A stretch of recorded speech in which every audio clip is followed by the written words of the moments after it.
కాకరకాయ కూర చాలామంది చేదు అని చెప్పేసి తినడం మానేస్తారు కదా, కానీ కాకరకాయ చాలా ఒంటికి చాలా మంచిది.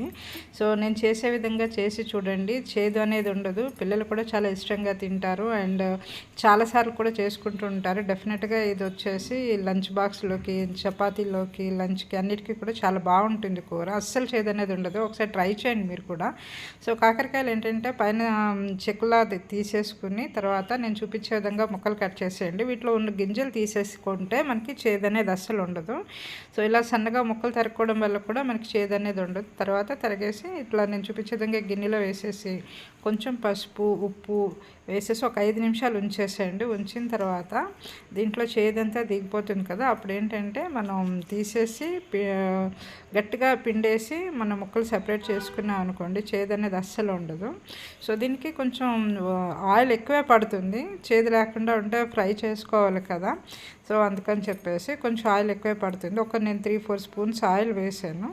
సో ఆయిల్ అయితే ఫ్రై చేసుకోవాలండి. మూత పెట్టకుండా ఫ్రై చేయండి, మూత పెడితే మళ్ళీ మగ్గిపోతాయి కదా, అందుకని చెప్పేసి మూత పెట్టకుండా ఫ్రై చేయండి. అది వేగుతూ ఉంటాయి. ఈ లోపల దీనికి కావాల్సిన పౌడర్ రెడీ చేసుకుందాము. కొంచెం పల్లీలు, తర్వాత జీడిపప్పు, ఒక 4-5 జీడిపప్పులు వేసి కోర్సుగా పౌడర్లో చేసి పక్కన పెట్టుకుందాము.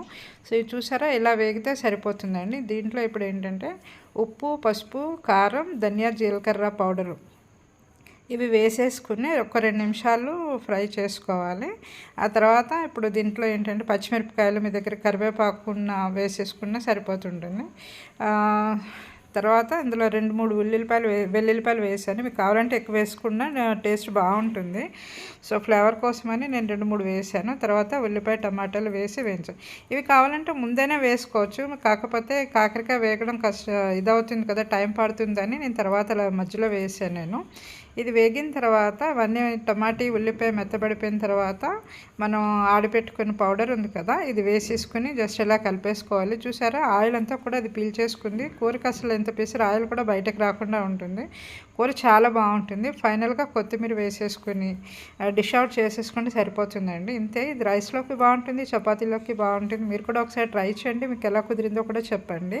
చేదు అనేది అస్సలు లేదు, పిల్లలు కూడా చాలా బాగా తింటారు. అసలు మళ్ళీ చేసి వన్స్ అంటారు, అంత బాగుంటుంది. Thank you.